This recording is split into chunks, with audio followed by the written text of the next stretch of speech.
Hello అండి, నేను అరుణానందగిరి. నైవేద్యం తినే పిట్ట ఎక్కడో అరుస్తూనే ఉంది. ఇంతకుముందు మన ఇంట్లోనే అరిచినట్టుంది. పొద్దున్నే వస్తుంది. ఇక పళ్ళ ప్యాకెట్లు ఇంట్లో పెట్టి మరి ముగ్గులు వేసుకుందాం. ఎక్కడో ఉంది. ఎక్కువ ఈ చెట్టు మీదనే ఉంటుంది ఇది. ఓ అక్కడ కరెంట్ దాని మీద ఉంది చూడండి, అక్కడి నుండి అరుస్తుంది. అయితే ఇంకొకటి అట్లాంటి పిట్ట వచ్చేదాకా అరుస్తూనే ఉంటుంది. వచ్చినాక మళ్ళీ ఇక్కడికి వచ్చి తిని వెళ్ళిపోతుంది. ఇక మరి ముగ్గులు వేసుకుందాం. ముగ్గులకు టైం పడుతుంది కాబట్టి ముగ్గేద్దాం. ముగ్గేసిన తర్వాత మరి చూద్దాం. ఇక్కడ అన్నీ చూస్తే ఇట్లా అనిపిస్తాయి, ఇక్కడ నైవేద్యాలు ఉంటేనే అవి వచ్చి తింటాయి. భలే రామచిలుకలు ఎంత ముద్దు కూర్చున్నాయి చూడండి. తెల్లవారైందంటే పక్షుల కిలకిలా రావాలి, భలే అనిపిస్తుంది. నాకైతే చాలా ఇష్టం. అది చూడండి, రకరకాల అరుపులు. ఇటు సైడ్ నైవేద్యం తినే పిట్ట, అటు చిట్టి పిట్ట, మధ్యలో 2 రామచిలుకలు. సరే, ఇప్పుడైతే ఒక ముగ్గు సెలెక్ట్ చేసుకొని చక్క వేసేద్దాం. మరి చూడండి, రామచిలుక భలే చేసింది. ఇట్లంతా ఇక్కడ దాకా వచ్చింది. రెక్కలు విదిల్చుకుంటూ భలే ప్రకృతి దృశ్యాలు. పిల్ల ఒకటి తక్కువ ఉందని పిల్ల వచ్చింది.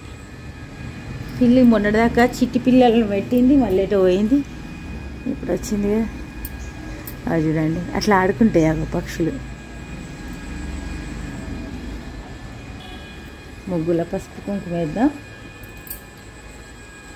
సింపుల్ ముగ్గే వేసినాయి ఈరోజు, కానీ పక్షులు వచ్చినాయి. ఇక ఎక్కువ చూపించే వీలు లేకుండా పీటల ముగ్గు అంటారు దీన్ని, పాతకాల ముగ్గులు.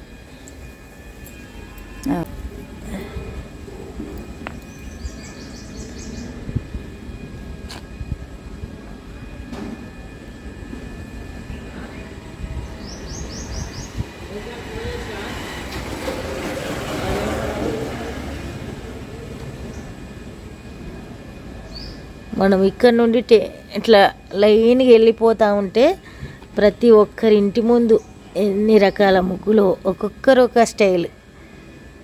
భలే అనిపిస్తుంది. సంక్రాంతి నెల రోజులు ఎటైనా నడుచుకుంటూ వెళ్తామంటే ఇక ఆ ముగ్గులు, ప్రతి ఒక్కరి ముగ్గు మనం అబ్జర్వ్ చేసుకుంటూ వెళ్ళిపోవాలనిపిస్తుంది.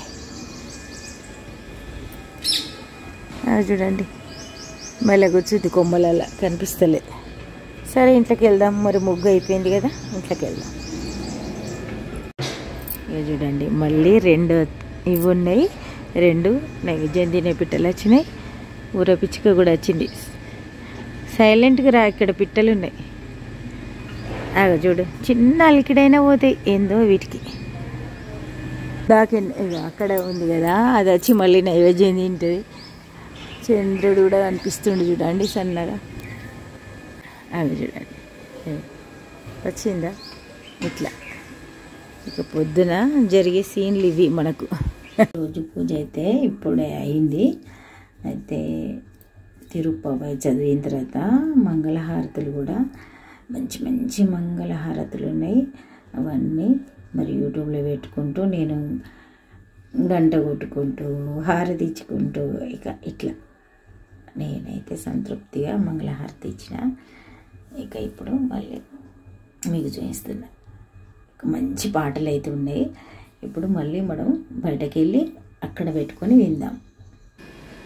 సూర్యుడు రానే వచ్చిండు. మరి కొన్ని పనులు అయితే కొనసాగుతూనే ఉన్నాయి. ఇక చిట్టి పిట్టలు వచ్చినాయి చూడండి, చిట్టి పిట్టలు అవి.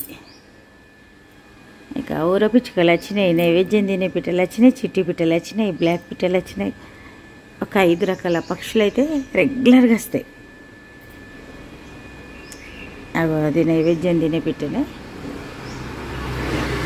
మళ్ళీ అరుస్తుంది. అరిస్తే 2 ఇంకో రకమైన, అంటే దాని రకమే కానీ ఇంకొక పిట్ట 2 వస్తాయి. వచ్చినప్పుడు ఇక్కడికి వస్తాయి.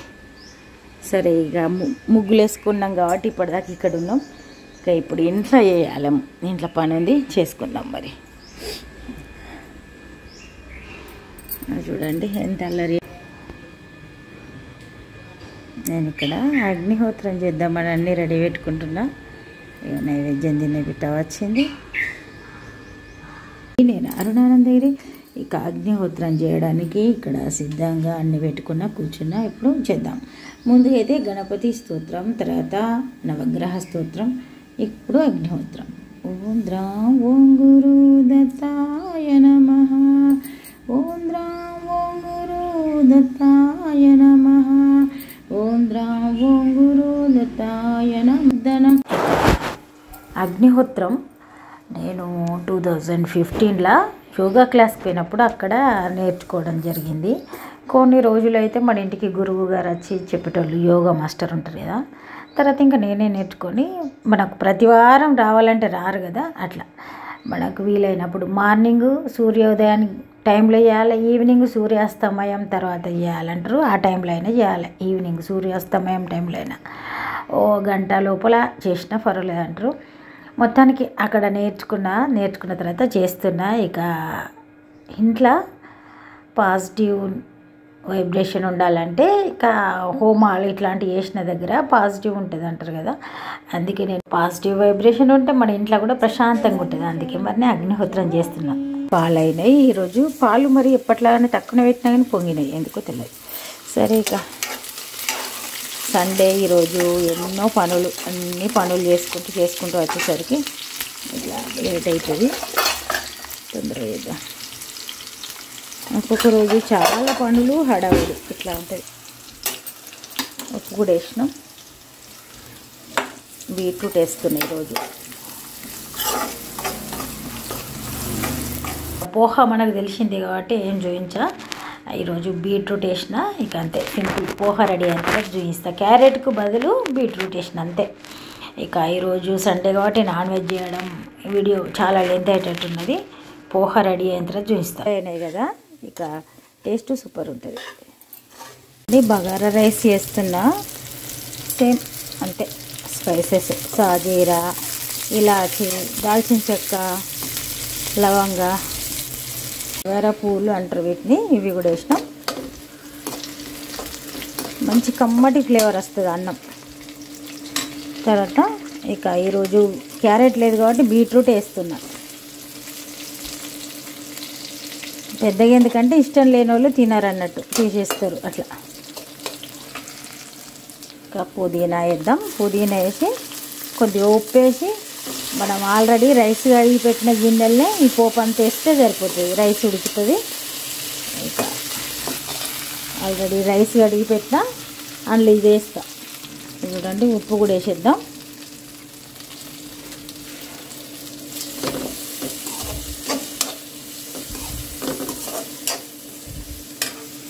ఇక్కడ చూడండి, రైస్ కడిగి పెట్టి వాటర్ పోసిన, ఇంట్లో ఇవన్నీ వేస్తే సరిపోతుంది. స్టవ్ మీద పెడితే సరిపోతుంది. బయట ఎన్ని రకాల పక్షులు వచ్చినాయి.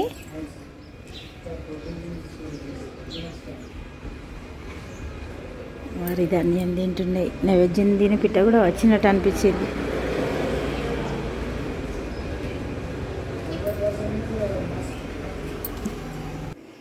వంట చేయడానికి ఇక్కడ ఒకటి చేస్తున్నాయి. ఇక బగారా రైస్ చేసి పోపు వేసిన, ఇది ఉడుకుతుంది.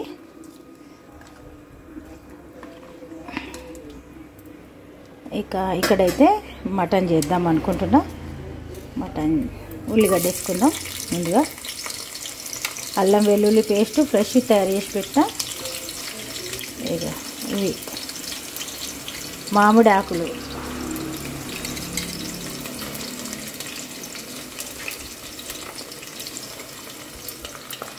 చూడండి ఇవన్నీ కూడా కడిగి పెట్టినాం. ఇక్కడ చూడండి, మటన్లో మంచిగా వాష్ చేసిన తర్వాత పసుపు, మిరప్పొడి, అల్లం వెల్లుల్లి పేస్టు, ఆయిల్, ఉల్లిగడ్డలు ఇవి కూడా వేసిన, కలిపి పెట్టిన. ఇప్పుడు దీనిలో కొత్తిమీర, మెంతి చాలా ఎక్కువ ఉండాలి మటన్లో, ఉంటేనే బాగుంటుంది.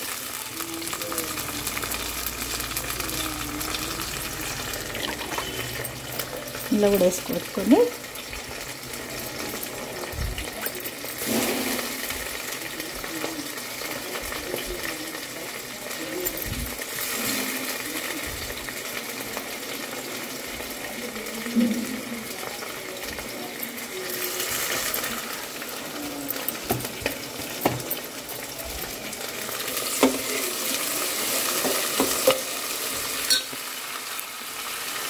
ఈ వాటర్ను మనం ముక్కలకి వేసుకోవచ్చు.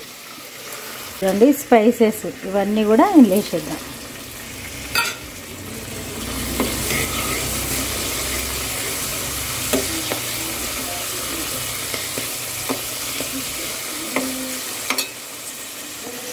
అల్లం వెల్లుల్లి పేస్ట్ వేద్దాం. అల్లం వెల్లుల్లి పేస్ట్ వేసిన తర్వాత మటన్ వేస్తే సరిపోతుంది అంతే. ఇంకా వేరే స్పైసెస్ కానీ వేరే హోల్ మసాలా పౌడర్ ఏదయ్యా, ఓన్లీ అల్లం వెల్లుల్లి పేస్టు ఇప్పుడు స్పైసెస్ వేసినాం కదా అంతే. వాటితోటే మంచి కరెక్ట్ మనకి ఎంత స్పైసీనెస్ ఉండాలనో అంత మంచి స్పైసీనెస్ తోటి కర్రీ రెడీ అయిపోతుంది. ఇక మళ్ళీ పిట్టలు వచ్చినాయి చూడండి, ఇక వస్తూనే ఉంటాయి తుంది మంచిగా. ఇక ఇప్పుడు మటన్ వేసేద్దాం. మటన్ వేసి మూత పెట్టాలి. 10 minutes తర్వాత మనకు మటన్ మంచిగా స్టీమ్ అవుతుంది. అప్పుడు మనం వాటర్ వేసుకోవాలి. ఇప్పుడు మటన్ని వేసేద్దాం. దీనిలో ఉప్పు వేయలేదు మనం, 10 నిమిషాల తర్వాతనే వేయాలి ఉప్పు.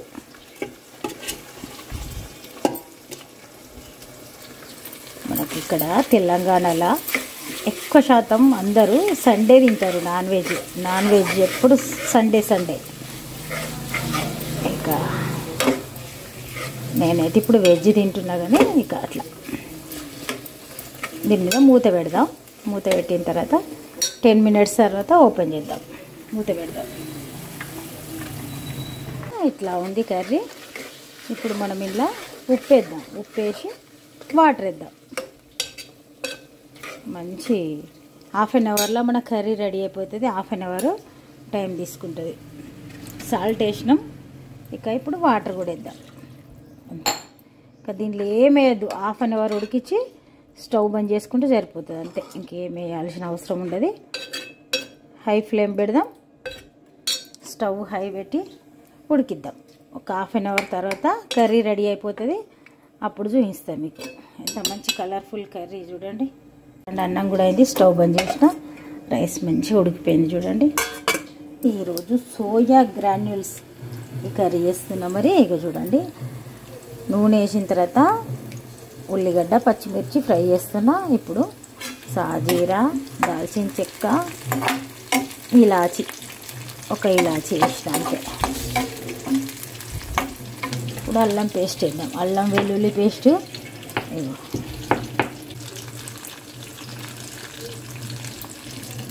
కొంచెం కారంగా అవుతుంది ఎక్కువ వేసుకుంటే.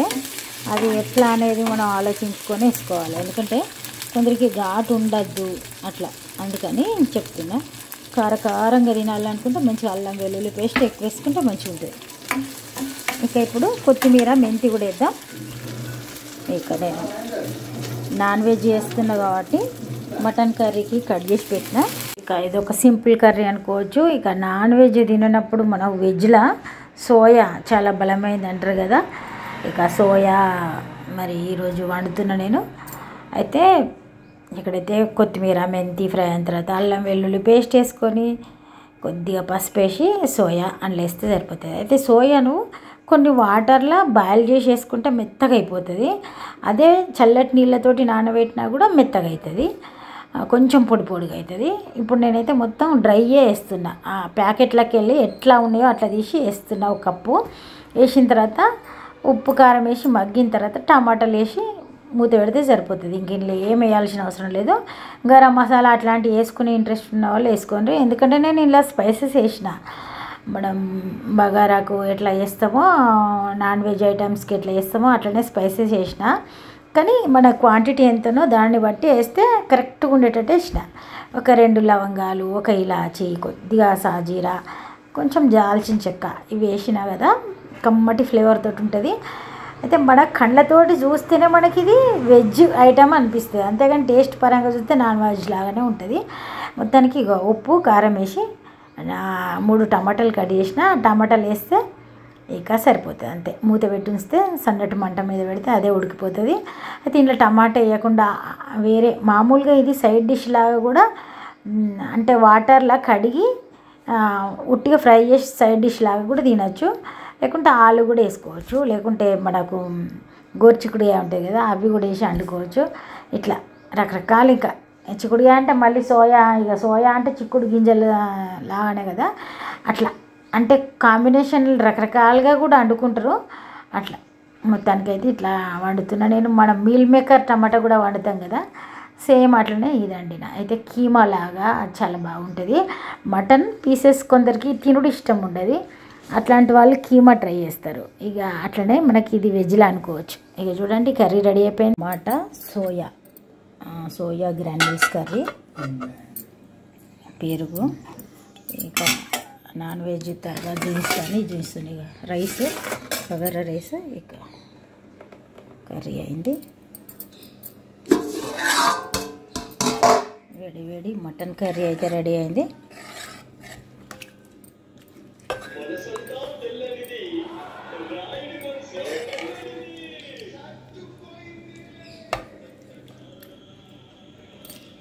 మంచిగా రెడీ అయిపోయింది. ఇక ఇప్పుడు సర్వ్ చేసుకుందాం. ఇది ఉడికిందా లేదా అని చెక్ చేయడానికి ఇట్లా వాటర్లో వేసి ఇట్లా అని చూస్తే తెలుస్తుంది ఉడికింది ఆల్రెడీ. ఇంకా ఇప్పుడైతే లంచ్ చేద్దాం, మళ్ళీ కలుద్దాం.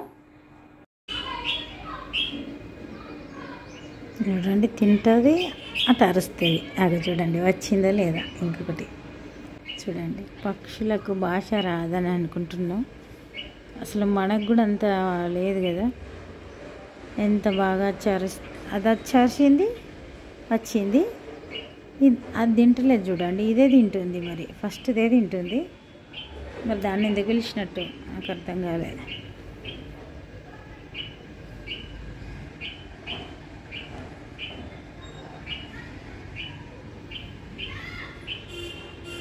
ఇది తింటుంది, అది అరుస్తుంది. అది తినిపోయిన తర్వాత ఇది తింటాను చూడండి. పక్షులది ఇది ఒక పద్ధతి నాకు బాగా నచ్చింది. అది తినంగానే దాన్ని పక్కకు నూకి తినుడు అట్లా అస్సలు లేదు. అది వెళ్ళిపోయింది ఆల్రెడీ. అది ఇక్కడ ఆహారం ఉంది దాన్ని దీన్ని పిలిచింది, అది తిన్నది, వెళ్ళిపోయింది. తర్వాత ఇది తింటుంది. పక్షులకు ఎంత అండర్స్టాండింగ్ ఎంత. ఇంకా ఇప్పుడైతే లంచ్ అయింది కాబట్టి ఇంకా నేను పక్షులను చూసుకుంటూ కొంతసేపు ఇక్కడ ఉంటా. మరి ఈరోజైతే ఇంతే.